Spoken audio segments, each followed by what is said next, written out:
Hello, and welcome to Recent Activity, your new favorite entertainment review podcast that attempts to cover every film, every show, all at once. I am your co-host, Andrew Morgan. With me, as always, is my co-host and the newly elected overseer for Vault 33, Mr. Shane Beauregard. How are you, sir? I'm doing well, buddy. How are you doing?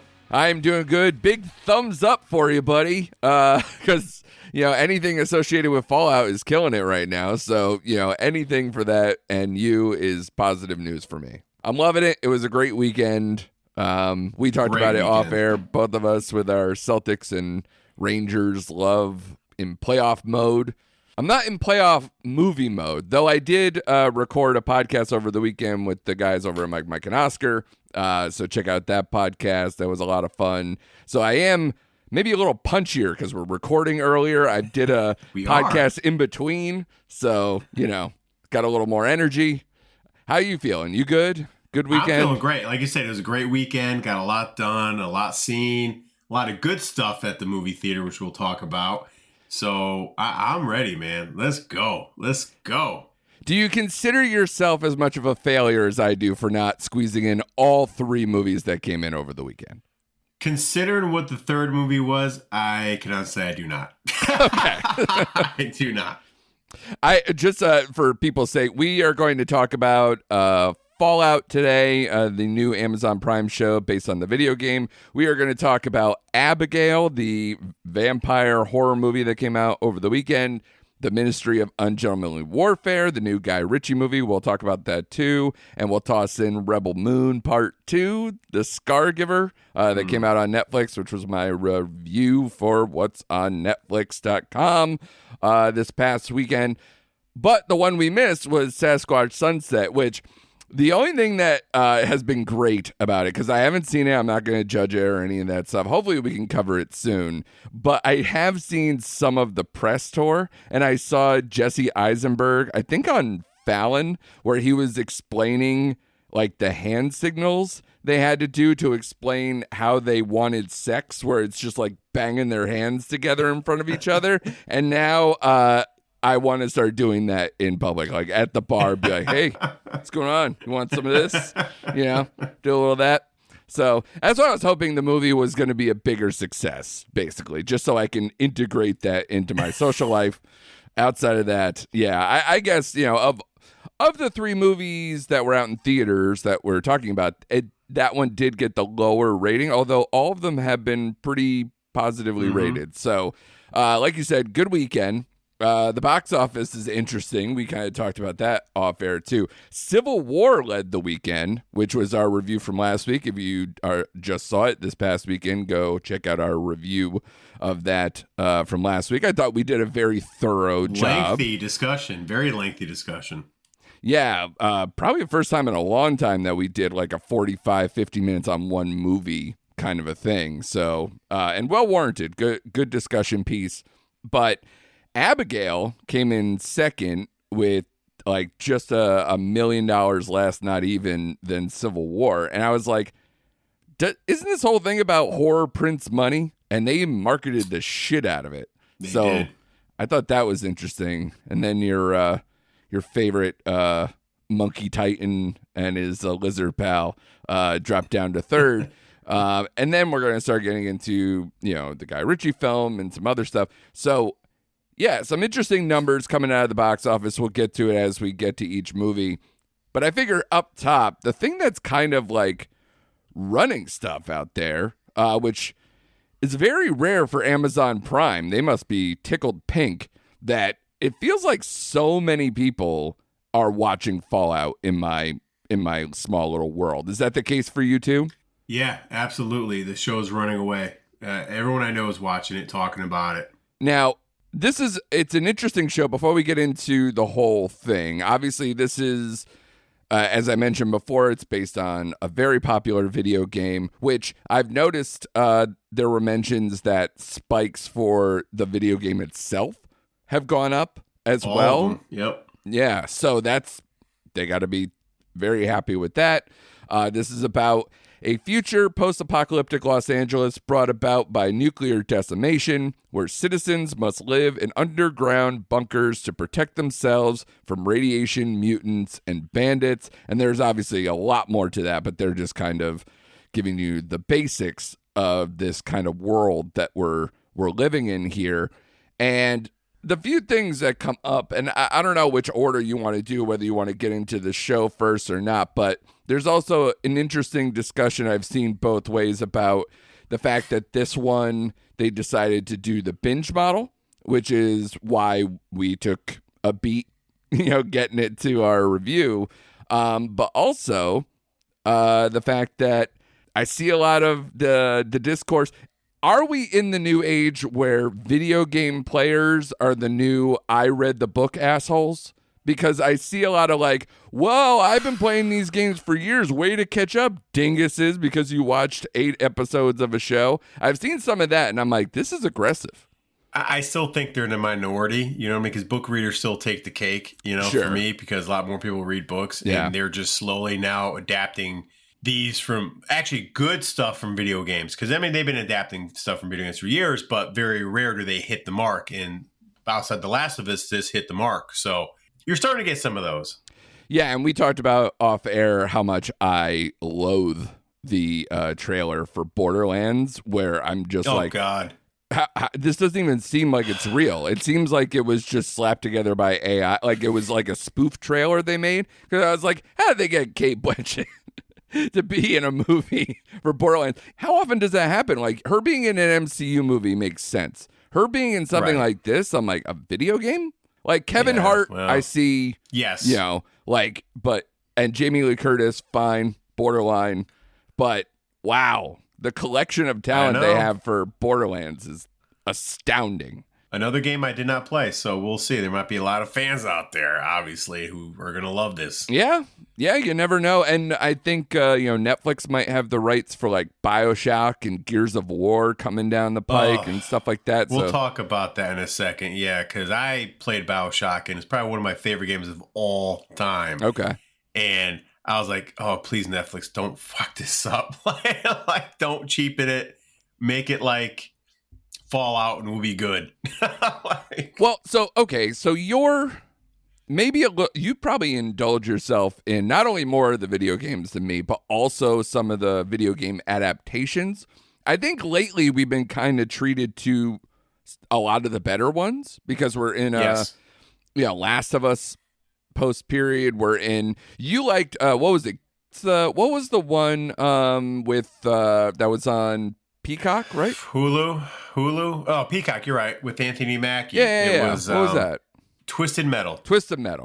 So Twisted Metal, you reviewed on this podcast as well, and you seem to enjoy it for what it was. Because it's not some prestige grab or some high budgeted thing. This seems like it has a little more of the budget that it's not full on because it's not taking itself as seriously. It's not full on Last of Us budget. But this seems like they put the effort in on Fallout. What are your early impressions, especially when we're comparing it to like a lot of these successful video game adaptations that we've gotten lately? It's up there with The Last of Us as far as like TV shows, or I'll throw movies in there as well.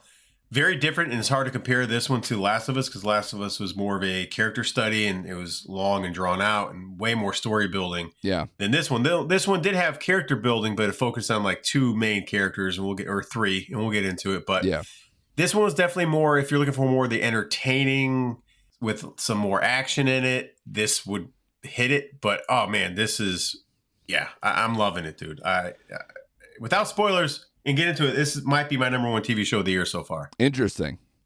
Yeah, I'm not higher than like The Gentleman or things like that in terms of my enjoyment. But what I will say, this show was kind of the dessert that I needed after like eating the hearty, healthy meals of like Civil War or some of these other like prestige-y stuff that we've gone on in the movie realm, or even in the TV side where it's like, okay, we're debating things like Shogun or, There's a lot of stuff out there with the prestige level of like Ripley or Three Body Problem or all these other type of things. And this show comes along and I'm like, all the episodes are here and it's like candy. Awesome. Let's do it. Let's just jump in. And I'm like, I'll know within like a couple episodes if it's not up to snuff. So I could just bail if it's not. And I watched the whole thing. It took me like some time just because we have so many things to cover. But with that said, good to see your boy Walter Goggins being able to play not only a ghoul, but also actually a real person with a real family, being a real human being, like having to like dramatic act. Like you're a stan for Walter Goggins. When was Walton Goggins? Excuse me. How long has it been since you saw him play like a normal person for an extended period of time? A normal person? I can't even remember, dude. I mean, because that's what I'm saying. Yeah, I can't even remember. I'm in my head, and it's like, no, vice principals and righteous gemstones. He's always playing a character, man. Like maybe the closest thing was the Hateful Eight. That's why maybe the Hateful Eight. Maybe. Yeah, even though he kind of comes in hot in that movie too for being such a smaller chamber piece kind of movie, you know, in one location kind of thing. So yeah, it's interesting because I thought the same thing. I was like, I can't remember the last time I saw him like without some extensive hair and makeup, without some crazy accent, with something right, you know, extra from him. And this one, he had to ride both sides, and I thought he carried this show between him and Ella Purnell, who plays Lucy McLean. So did you play? You said you played this video game or no? I did not play. I never got around to playing this one. Okay. Nothing. So you had nothing coming in. Do you think that probably helped? I mean, like, because I love going into something that, you know, like, even when I went into the Harry Potters, I hadn't read all of them at when they were going along or whatever. And, like, I just kind of was like, let me just enjoy the movie thing. I'm always that way. Enjoy the movie or the TV series for what it is. Don't have the other thing in your mind. Just, did they do a good job of executing what they put out there? You know? So this one, I thought they did a good job of creating the worlds between the vault and the wasteland. The only thing is, like, number one, I agree. I heard this on another podcast, so I don't want to seem like I'm some inventive person, but we really got to stop with these pilot episodes that are like 20, 30 minutes longer than the actual episodes they do. Yeah. You have all the time. It's a binge model. Fucking just do it. But I think for this one, first of all, what do you think about that? And secondly, the first episode, because they really tried to set up those three specific characters you talked about, including even like kind of putting the names out there, like you're breaking it up. Do you think that had to do with it more than just them trying to set up the world in an extensive way? The extended pilot stuff, it doesn't bother me, man. In this case, in this show, it didn't, because, again, going into it cold, I knew conceptually what the show was about, or the game was about. That's all I knew. I knew the concept of the game. Right. So I didn't mind the longer episode, that longer pilot episode, because it needed to set up not only the wasteland and the bunker, but the military, robotic, whatever you want to call them, aspect of that world as well, which is seems like its own little separate nation or country or whatever it is. Like they're all three separate set pieces, apparently. You know what I mean? So I didn't mind. Yeah, and I like how the further we go into the show, I mean, there's kind of a fourth story here with Norm McLean, like Lucy's brother, and the fallout of what remains. I actually found myself being very drawn to that as it went. Like, I almost was more drawn to Norm trying to puzzle box the thing from underground than Maximus at times. I didn't engage with him. I'm still trying to understand his character more, because I know that they're playing that fine line where it's like, is he good or is he bad? He's kind of riding both sides, but he's aligning himself with basically whatever feels good at the time.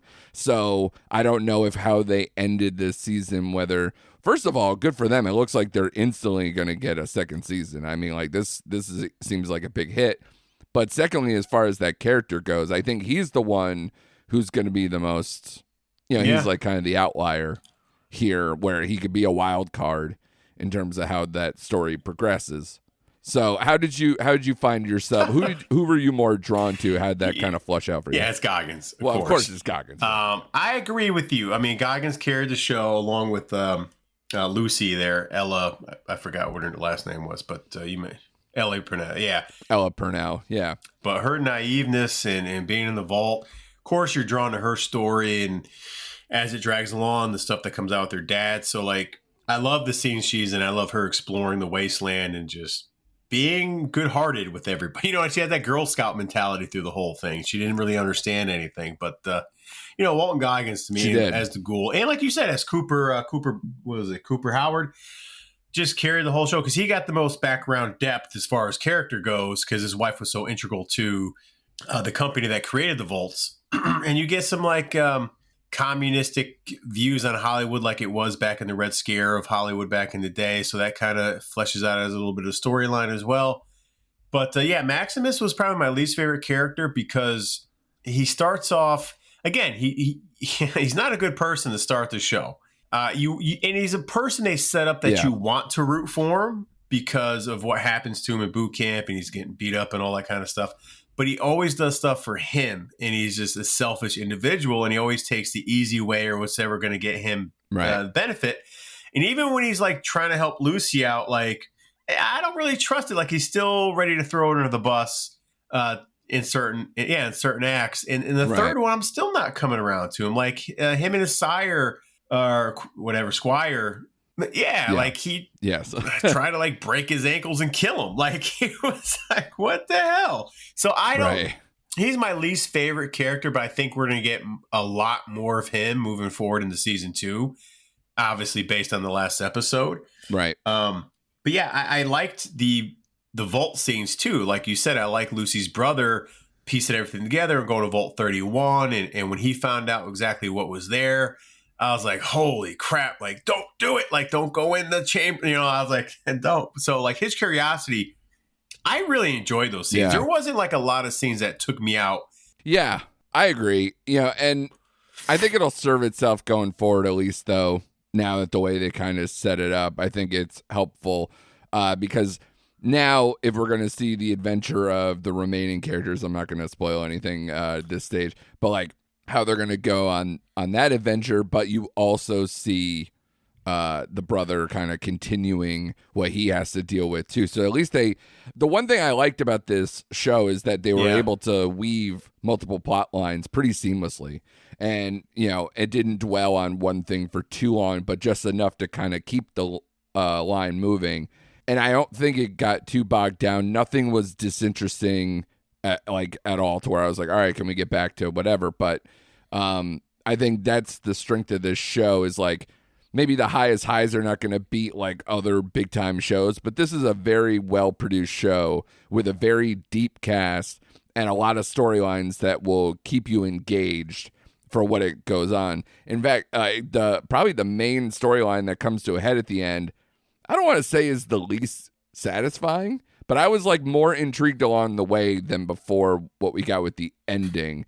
I don't know if you want to get into the ending and some of the more details before we move on to something else. Yeah, we can talk about it a little. I was satisfied with the ending, like all of the storylines, to be honest with you. But going back to the production value, I just want to piggyback on the production value of the show. It's pretty up there for an Amazon Prime series. And I guarantee you next year it's not getting dropped. They're going to do what they did with Reachers. Like Reacher, season 1, they dropped everything at one time, and then season 2 was weekly. But yeah, I was surprised about some of the cameos they had in this. You had a Michael Rappaport cameo because he was the original Titan in the suit. You had Eric Estrada in the scene. That was surprising. Yeah, and then you had Bubba from Forrest Gump in one scene of the show. Really? I didn't notice that. Which one was he? He's the one that let the ghoul out of the casket in the first episode. Oh, he was. What? I associated with him with something else. That's interesting. Yeah. Okay. Forrest Gump. Good guy. Yeah. So I was like, good cameos in here, man. And it's oddly funny. Like they threw enough humor in this, like especially when they meet those strange people from Vault 31, and you had the guy from SNL with the one Chris Purnell Vault 4, but yes. Well, yeah, Vault 4. Yeah, he had the one eye. And it was weird. He had that cult scene. Yeah. Yeah, it was funny, man. Like, there's some funny moments in this show. Like, especially with Maximus and Lucy talking about wanting to have sex now. And, right. it just was hysterical, man. So there are funny bits in this, dude, and it's a well-written show. But yeah, let's get into the end of it a little bit. Yeah, well, just to piggyback on the casting, Zach Cherry, Johnny Pemberton, who was the squire that they sent in after Maximus, both stand-up comedians, has comedic backgrounds, so it's interesting that they have a lot of people, a lot of humor on set. Like you said, Parnell and everybody else who's done funny things in the past. So a lot of humor there. Whether they're always being funny or not is whatever, but I think they're just really well casted and probably lends to keeping that show nice and light and that set nice and light. So I'm sure it was a blast to shoot, considering who's there, including Goggins, obviously. So, all right, yeah. So the ending. If obviously you don't want to know anything about Fallout, we can kind of try to keep this as non-spoiler as we can, but basically the show, if you're not interested, fast forward a little bit, but like the father, like the whole, like it's the plot twist of the whole show is, Lucy looking for her dad, and her dad is kidnapped by this woman called Moldaver, and so Lucy's looking for her dad and trying to set him free. And the whole thing is just once she finds her dad, it turns into a lot of things that kind of been strung together throughout the season where, it comes to a point where her father is not who she thinks he is. So it turns into now where season 2 is going to be kind of the chase to find her father once again. But this time with a more pointed thing of like, she wants to know answers of how her world was created. And obviously with Walter Goggins, the ghoul, in tow, chasing for the exact same thing, including like his family that he had before the nuclear blast. So I don't know. I can't really put my finger on it, like why I think it just kind of didn't like give me this aha feeling, or that once I found out stuff, it didn't like blow me away. So what were your feelings when you were kind of getting the reveal and where it kind of set up for season 2? Yeah, I was more excited about the as it was wrapping up and you had all these storylines kind of coming into one. I was more excited about the brother and his interaction with that brain in Vault 31 and yes. like his ending, like Buds. Yeah, exactly. I was more interested in that, so that kind of had me going. I'm like, man, I can't wait to see what happens here. But yeah, I was okay with the ghoul and Lucy on their new mission, especially Lucy on her new mission, because her whole world is thrown into like just chaos, shaking. Yeah, she just stares for like 10 minutes of the final act of the last episode. Yeah, exactly, man. So, and apparently it was by this video gamer.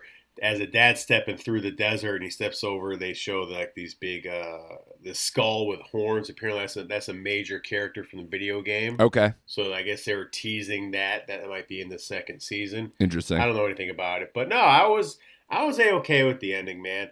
I thought the whole Moldaver?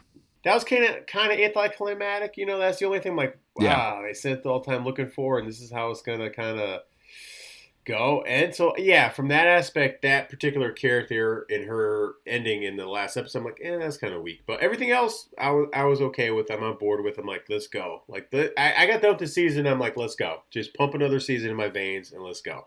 Yeah, I'm hoping it's just a good enough setup to get me to more fun and more explanation and things like that. Even if we lost characters along the way, that certain things will still come to light from that era. Because this is the thing about this show is like the flashbacks, as they were, I thought worked well enough to see, Walter Goggins' actor character kind of, dealing with his wife and Vault Tech and all those things in the past. I thought those had a lot of intrigue to it, in the same way of like Norm, the brother, being left in the vault, like kind of like you're just trying to find the real answers. And I think when the show gets like that, I think it's at its best. But what's surprising to me too is that the action in this show is very well done. Like, especially when, of course, Goggins gets to like go, like gunslinging, and like people are getting like shot through and like shot in the air and all this other stuff. I was like, wow, this is like cartoony, but like in a fun, cool way.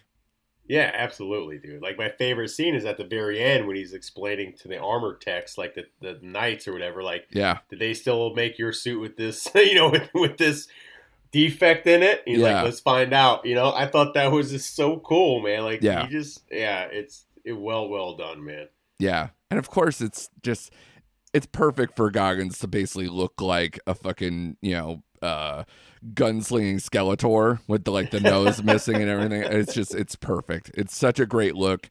And yeah, I think they did a great job of, at least from a non-gamer perspective, matching up the world, or at least making it intriguing enough to get through. And it's a big hit for them. Real quick, because you touched on it already, I agree with the producers, because I guess they went back and forth trying to figure out the drop style, how they're going to market it and release it. And so I agree that this dropping it all at once was a great idea. And I think people just gobbled it up. A lot of people loved it. It's not a prestige show to where like you need some discourse lingering for like awardsy kind of plays or whatever. They knew what they had. So I think dropping it all at once is great. And you bring up Reacher as a great comparison, because that's exactly what they did. They brought you into this world and then went for it, right? Second season, you're right, Reacher switched up, and I don't know if that show, I would have liked it. I don't know. I go back and forth. I think we talked about it when it came out too, is like, I probably would have liked to have it all, but I did also have a fun time kind of talking with you, like, did you see this week's Reacher, and kind of having that kind of throwback thing too. But you're right. I think what they dropped 3 to start and then did it. I think that's probably what this is going to do too, because they'll probably stage it knowing in advance what they're going to do, have the first 3 episodes kind of put you in a specific spot, and then let it go week to week and really kind of add more to the puzzle box. Yeah, because they know they got a hit on their hands, so they're going to string it out. Yeah, they got everyone hooked in. They gave us a drug. Yep. Now we're going through withdrawal. Absolutely. So. Yeah. I know, but it's one thing. It's interesting that like you don't just go, well, this worked, let's keep doing the same thing, because I think they would appreciate it too. And this is why Netflix has like some legs up with that one, where they've been doing basically almost all that exclusively, like only on their big shows. Maybe they'll drop half and then do the other half, but they don't, they've never done really the week to week, unless it's like, I don't know, if any of their reality shows or whatever they did. But this one is another question thing where I think there is no right answer, and I think a hit will be a hit, but it seems like they really do think about this. And this seems to be a working strategy, at least for Amazon Prime, whether it's going to become a trend somewhere else. Like, you're never going to see it with an HBO/Max thing, because they need to feed the beast of traditional cable. But like, you're not going to, when it comes to a straight streamer, there's no rules. And I feel like they're doing it on a case by case.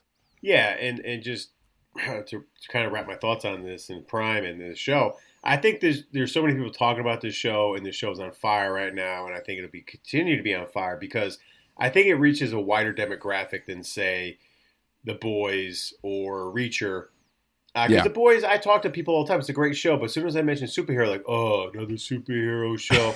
I'm like, no, but you know what I mean? Like, but this plugs into way more demographics, whether or not you like the video game or not. I mean, it's got everything from the ages of 18 to our age. You know what I mean? Where Reacher, it's a great show, but that's an older demographic, and it is. Same thing with the Boys. The Boys is a very specific demographic. It just, again, people have superhero fatigue, and so I think this is going to carry more weight for now than, say, even though I enjoy The Boys more, but it's going to carry a little more weight with a wider audience than, say, those 2 shows I just mentioned. Yeah, I agree with that. The interesting thing is that they also, I thought they had 2 strikes against them, at least in part of like, oh, you think superhero fatigue is a thing? How about post-apocalyptic and or video game adaptation being now new, buzzy, like geez, how many of these do we have? So I thought it could have gone the other way, but I think they dropping it all at once, people got into it enough and just steadily kept going, and it's now become a solid hit for them. So good job. I mean, I'm looking forward to a season 2. They got, like you said, the drug is in. We just looking for the next fix. So I like you said, you said you thought it was higher, but I don't know about entirely that. You seem to be like, I mean, what do we got? What do we say? 2 more episodes for Shogun?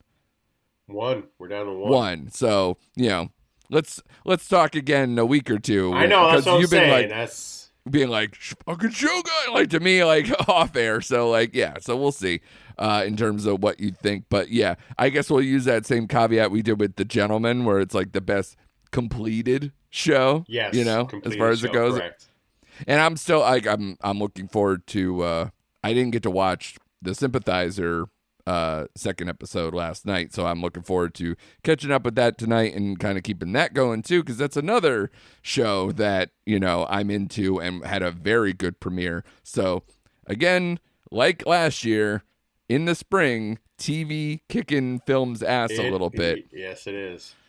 So, but again, we've sang the praises of Dune Part 2 and some other ones. So there are outliers where it's like, Jesus Christ, we do have the ability. But yeah, TV as a whole is keeping us in gear. So, but with that said, I will say it was a good weekend at the movies. 3 that we'll cover of the 4 that kind of came out, if you include streaming and everything else. We'll start with Abigail, because this was a movie that I thought, as I mentioned earlier, like horror prints money, and they advertised the crap out of this movie. This is created by people who kind of been running big time horror recently too, with Radio Silence. The team of Matt Bettinelli, Open, and Tyler Gillett. They, are coming off of exiting the Scream franchise. They also did Ready or Not, which I was a big fan of, and this movie kind of, at least the trailer, felt more like closer akin to Ready or Not. I even heard they're doing a second one. I don't know if that's fully coming through, but I heard there's a sequel to Ready or Not coming through. But this movie it did okay box office, like we mentioned, and I thought it was going to do a lot more. What was your movie experience? I guess we'll start there, Shane, with Abigail. Was it a packed theater? I went on a Friday night at like 8:55, which is late for me. It is. Yeah, you're usually the early bird special. We talk about this. Yeah, I had to wait and take my daughter to go see it because we've both been looking forward to this for a long time. Right. I'd love to know what she thought too. We'll get there. Yeah. So the movie's about 3/4 of full, but it was an audience that really was engaging and enjoying what was going on. Yeah. So we had a good experience. It was a good experience, man. Yeah, I'm in my head. I did have it that I was like, "Oh, is this not doing as well?" Because, like you said, full enough.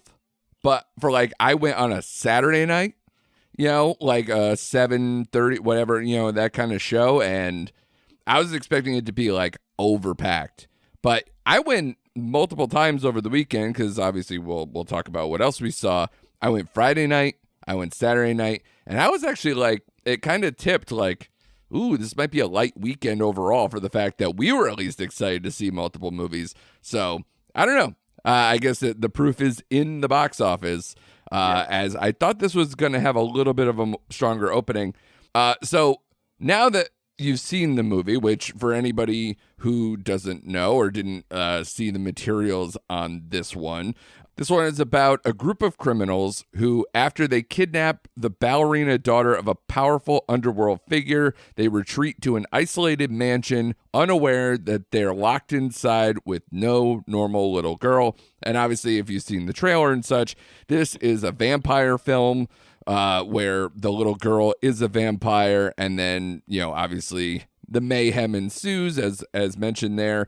It's, again, gotten pretty positive scores. I think it's got like a 3.3 on Letterboxd, 7.1 on IMDb. and a 63 Metascore, which again, horror doesn't usually get much in the green, and this one is in the green for that. So it's getting solid reviews. So I guess two things I want to know from you, Shane. One, what do you think of the film itself? And do you think that maybe because of how you feel about the movie that it will have more legs or might have a tough time generating the kind of box office that honestly I thought it was going to do?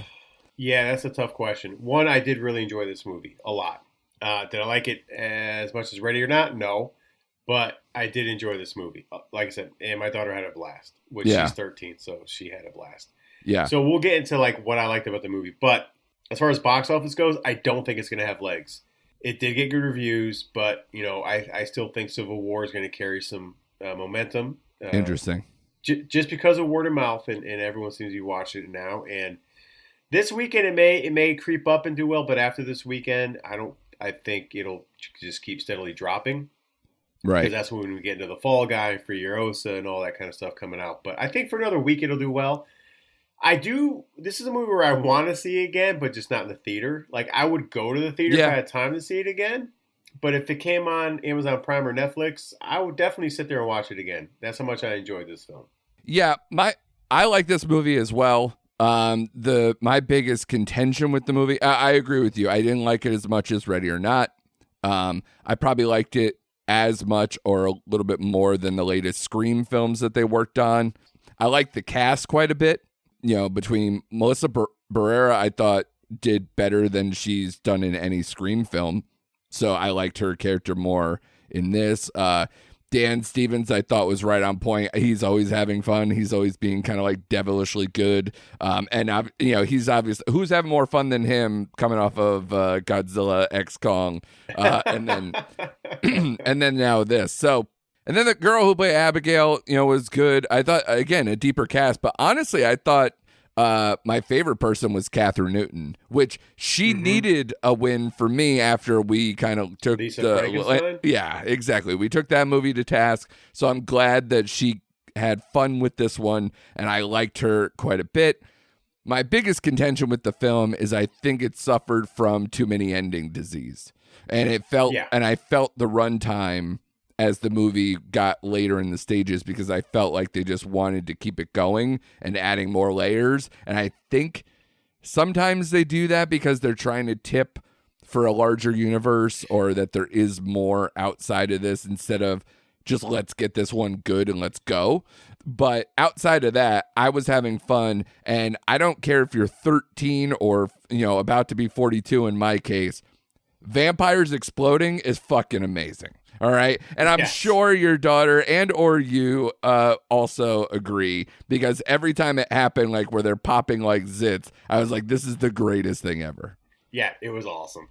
There was one point in the movie where I was laughing and my daughter looks at me like I'm insane. She goes, Dad, why are you laughing at this part? I found it hysterical. It was the part where Abigail took the cross off of Peter, the muscle. Yeah. It was like repeatedly stabbing him like a pincushion in fast motion. Yeah. I was dying, and my daughter's like, what is wrong with you? I'm like, it's funny. It is. It's funny. It's fun. The only thing, and again, I feel bad because he just passed away. Like, it seems like Angus Cloud was in everything before he happened to pass away. And he's in this one, too, doing a really hammy, kind of like thug non-pro character. But they kind of knew what they were doing with it, so I'm not going to belabor it. But, like, God, man, I was like, let's kill him first, please. Let's get him out of the way and then go from there. But, yeah, like I said, deep cast. You got Giancarlo Esposito. I won't get into the father stuff because it seemed like they tried to tuck that away. And they might do more. It was kind of a reveal. Obviously, he's not in the trailer or anything, so I'm not going to get into that. But I also was kind of like, okay. I wasn't like, ooh, it's him, as opposed to like, especially when you have guys like Giancarlo Esposito being like a smaller character, you kind of need to, in my brain, it was like, you need to really upstage even that thought to be the father that comes in the end. But whatever, not my problem. But as far as this particular film goes, I had a good time. Yeah, and if you want to put a grade on it, you seem to be higher, so you want to put your grade on that one? Before I put the grade on it real quick, I agree with you. I wish they didn't show the father at the end. I was okay with it. I prefer him not to be in the ending of the movie. And it kind of ruined it. Not ruined it, but it took me down a peg when they showed him. Because if they're going to show him, like, okay, let's show the big bad dad, I thought it was going to be someone famous, I guess. That's what I was going with. Yeah, that's why I'm trying not to say the name. But yeah, I agree. Yeah, you need it to be bigger than the people who are already in the movie. Yeah. I gave this, though, because, again, the cast and Dan Stevens was awesome, but I gave it a 3.5. I gave it a 3.5. I wanted to give it a 4, but I had to, like, just shove my biases to the side. I'm like, okay, Shane, just put your critic hat on. I gave it a 3.5. I really enjoyed this movie. Yeah, I think I'm right there, too, because I was like, all right, comparing it to the other horror films, especially we've done a bunch lately, right? I liked it better than Immaculate. I think it's a little more fun, a little more consistent than Late Night with the Devil, but I appreciated that the inventiveness of Late Night with the Devil. So they're like kind of on par. So, and I gave that one 3.5. So I think that's where I land with this one as well. Okay. Excellent. Yeah. Next film is the latest from Guy Ritchie, The Ministry of Ungentlemanly Warfare. This is, you could say it's his, I'll stay on the film side. It's his follow-up to a 2-movie year that he had last year where we kind of did the coin flip of The Covenant. We gave rave reviews, but didn't fully feel like a Guy Ritchie movie. And then we had Operation Fortune Ruse de Guerre earlier on in that year where I didn't enjoy myself as much with that. I thought it didn't have a lot of momentum. I couldn't latch on to the story very much, and I kind of felt a little lost at times or disengaged.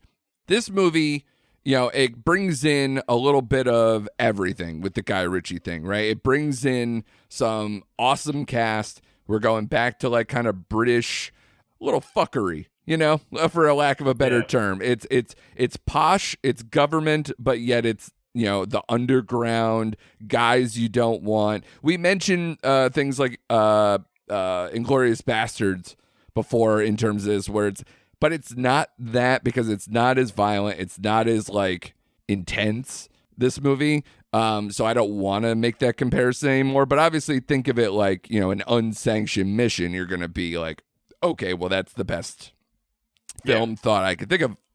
It's like the A-Team or whatever. It's whatever, but it's like government's little project. This movie made a very low sum. We talked about it. Like, it didn't light up. It kind of like feels like Guy Ritchie doesn't have the cachet at the box office anymore. Right. I was shocked at the number being like 8.9, $9 million, whatever. Hasn't gone or hasn't reported internationally, but I don't know, man. For having the guy who plays Reacher, when we talked about how big that hit is, Henry Cavill's a name, and I thought this was going to have a little bit more, but it didn't. So talk to me about the film itself for you. This is a historical film, which I don't know if Guy Ritchie's really gone like pulling from the exact pages, but it's a British military who recruiting a small group of highly skilled soldiers to strike against German forces behind enemy lines during World War II.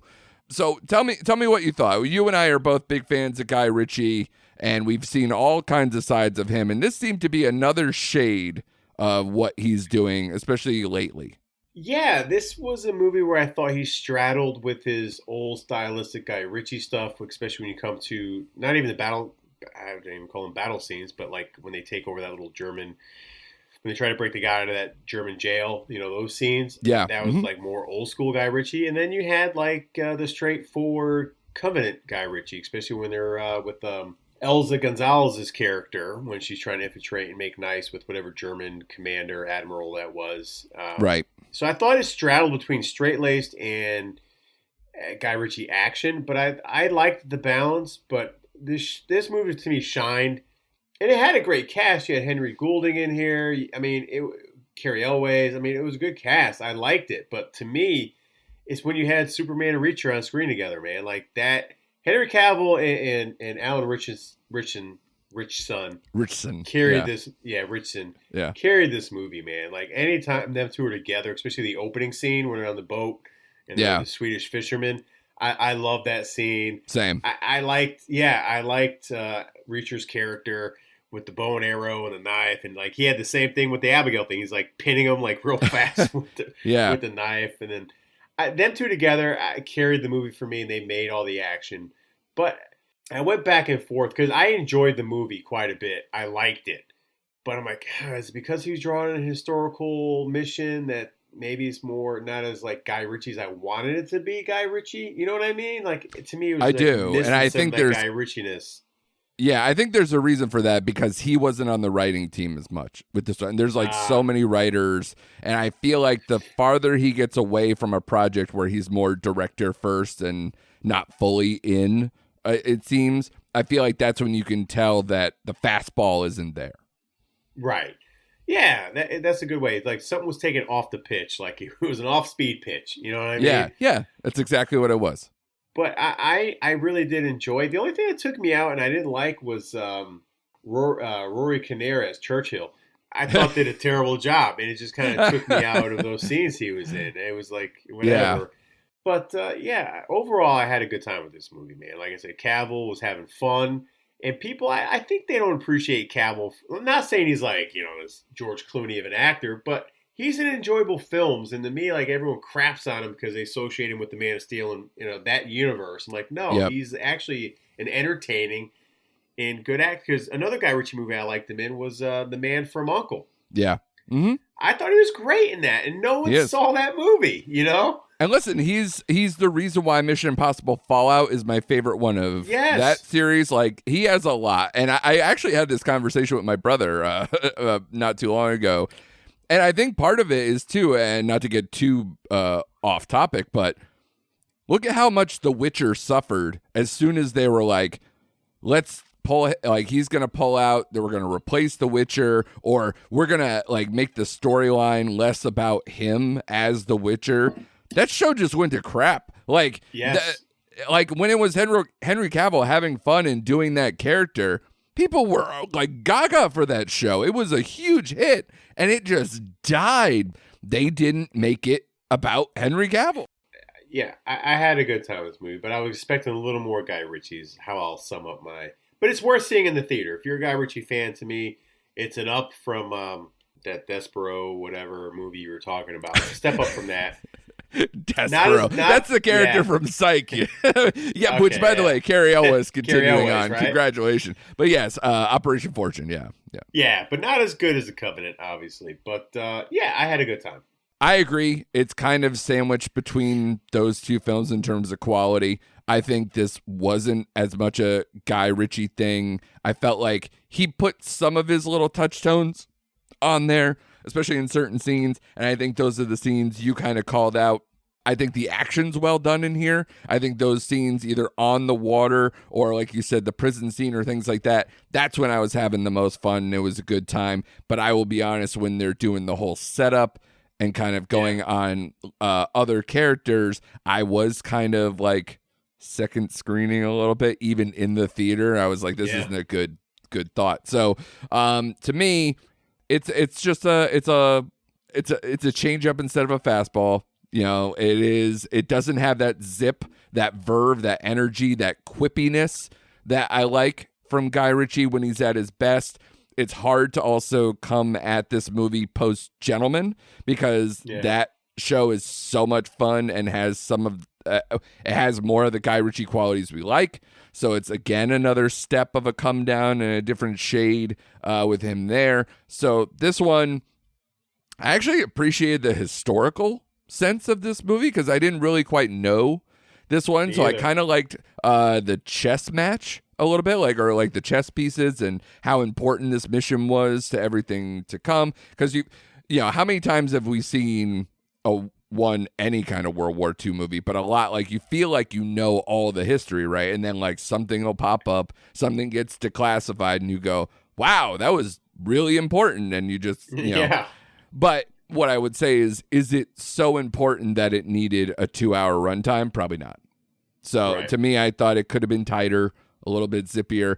And if anything, if you're going to use the amount of time you want to use the runtime effectively, give me more of the characters that stand out that you want to like give their backstory with at the end of this film, and give the historical perspective and everything else, because I feel like it just goes wayward because they're in two separate sections that they don't concentrate as much on the people in the boats and their relationship and how to set up the mission or even like why they chose them, right? Like, so it has a little bit of it's a split personality kind of movie, but it's good, not great Guy Ritchie.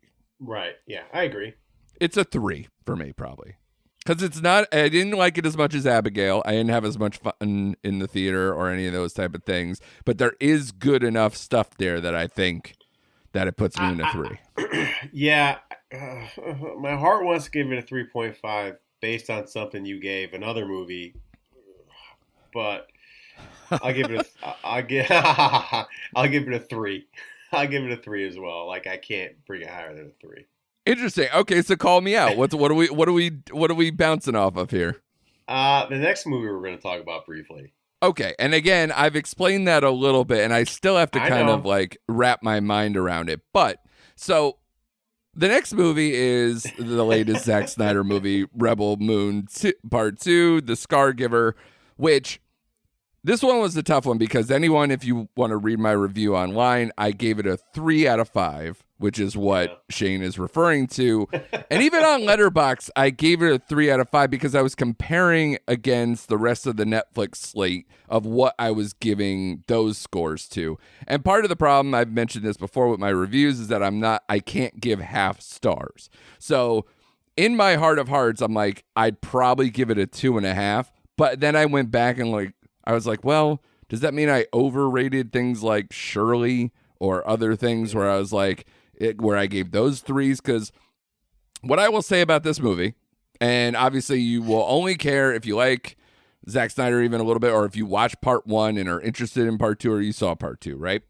This movie is, I thought, a slight upgrade from the first movie. And the big reason why is because what Zack Snyder and his writing team on this particular series of films has trouble with is world building and dialogue and trying to set up drama.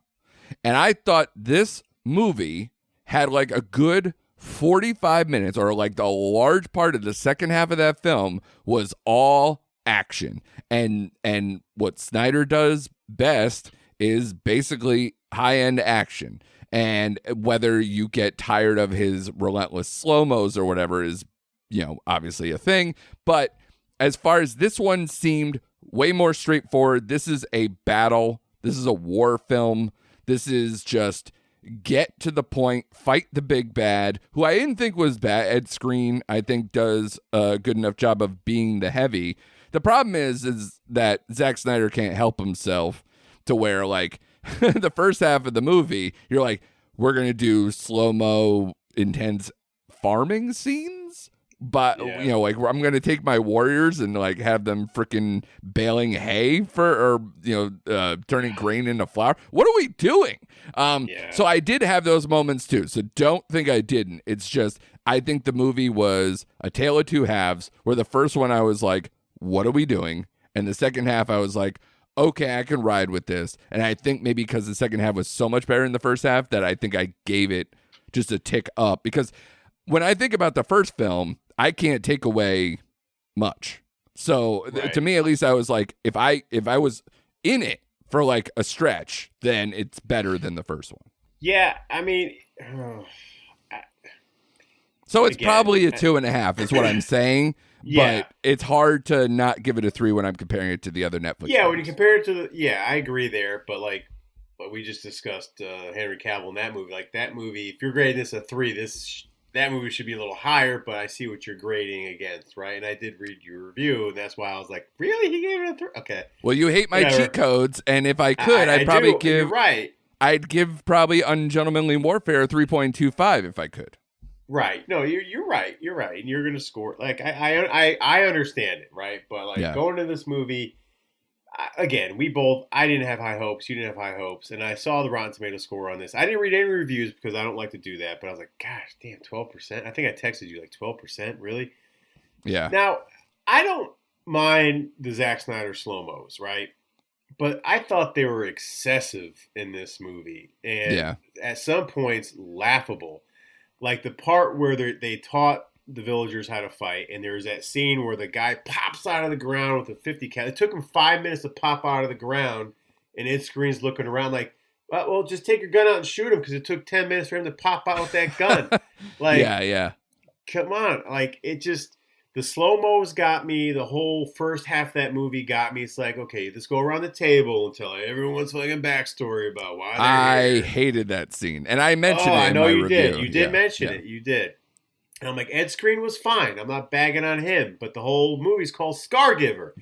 And his lieutenant's like, aren't you going to cover that up? And I'm going to wear it like a... You show it to the main character one time. It doesn't have any meaning to it. Don't call the movie Scargiver. God damn it.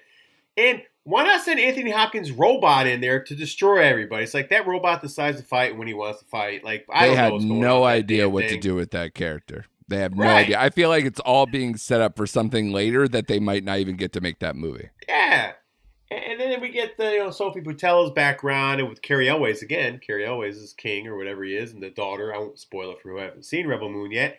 She does something she thought she did, and it's like, well, how did okay, whatever, man. Like, it just, and then the end when she's fighting with him, like, you just might as well be holding lightsabers at this point. Like, come on, man. Like, it just, I don't know why, but I just felt very irritated and bothered with this film, and I didn't care about any of the characters. That's my biggest. I was like, I didn't care about these characters at all. I'm like, okay, flaming hot sword, hot. She drops it, but she's gonna put a cloth around it. Now she's good to carry a flaming sword around. Get the hell out of here. Yeah, like, come on, man. It was too disjointed for me, and I don't know. I guess thinking about it, maybe a slight step up because it was action heavy at the end. I'll give him credit for like the last 40 minutes where just like boom, boom, boom, all the stuff going on. But at that point, I was like, can we just wrap this up now? Like, because you said story-wise. Story-wise, I had nothing. Like, it didn't draw me in. Dialogue was bad. Like, and I defend that. I'm not one of these crazy Zack Snyder nuts, but even the hardest hardcore Zack Snyder's got to step back from this film. Both these films, like, that might have been a miss, but no, I got some people saying they really liked the first one. I'm like, what the hell are you talking about? Like, that I can't abide by. Yeah. So I don't know, man. Like, so I gave it I'll tell you what, I gave it a 2, man. Like, I'll never watch this movie I can't fault you. Yeah. And again, we go back and forth with Zack Snyder. I like some of his films. I defend some of his films. And in this one, he just missed the mark for me. And I like Sophie Butella, and it's a shame because I do like her as an actress. I like generally what she's in. Yeah. I just didn't care about the story. Like you said, the Anthony Hopkins robot character was all over the place. I'm like, what the hell is going on here, man? Like, oh, okay. Yeah, if you had, if I don't know if I said it in my review, but I wanted to, where if you like took a shot for every time we have to hear her backstory, like, all right, because she told the truth to some people, but not everybody. So she kind of puts it out in drabs, and then it's like they have scenes where it's like, oh, this is this big reveal. It's like, no, we know, we all know. It's like, but you can't make it like a big dramatic scene every time she says it to some new person. It's like, okay, between 2 movies, I've heard it like 7 times. Can we stop now? And that's why when she reluctantly doesn't say anything when they do that round table, I was like, really? You told everybody else, I know. Like, what are you doing? Like, I couldn't take it. So I'm with you, man. We're not too far off. I just think it's a tolerance issue, basically, because especially I was so disappointed in the first one. I went to freaking New York to watch it in a movie theater, and I still was like, what is this movie? Is this an unfinished movie? Like, I had like those kind of problems.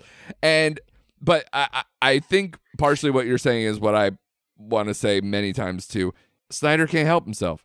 He can't just let a movie be like a straightforward battle thing, whatever. It always has to have some extra thing to it, something to advance the story when it's like you're lucky if you even get to make part 3.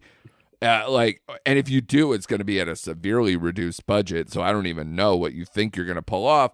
And the whole end of part 2 is like just pushing forward. And that's why I was like, why?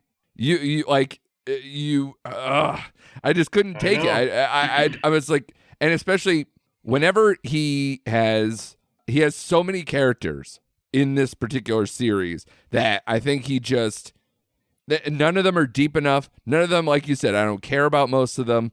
And then when they become big parts at certain times, you just kind of go, okay.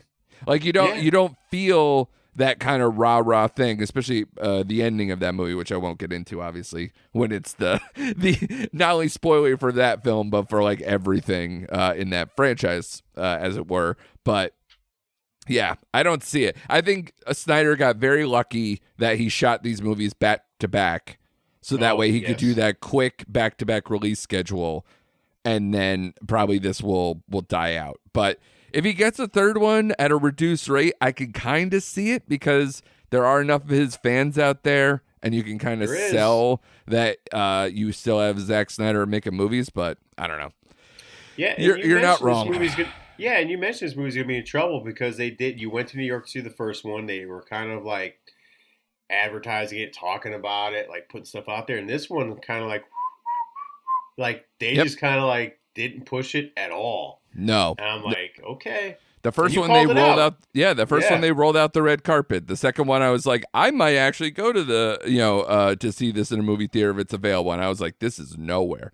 And then as far as like, you don't want to do the inside baseball, but like it didn't seem like they were too, I heard around the internet that it wasn't just me, they were slow on maybe screener access or other things too. So I didn't see a lot of marketing. So it had its it had its issues, and they kind of know. But what's weird is that when I watch it, and I think that's maybe partially also why I gave it like slightly more of a pass than maybe some other people, where I was like, oh, you were dodging it when this is better than the first one. The first one you were rolling out the carpet, so I didn't understand it. So I was just like, it wasn't as bad as I thought. So when something gives you that kind of like, oh, cool, you didn't completely waste my time, thank you. So you'll give them the benefit of the doubt.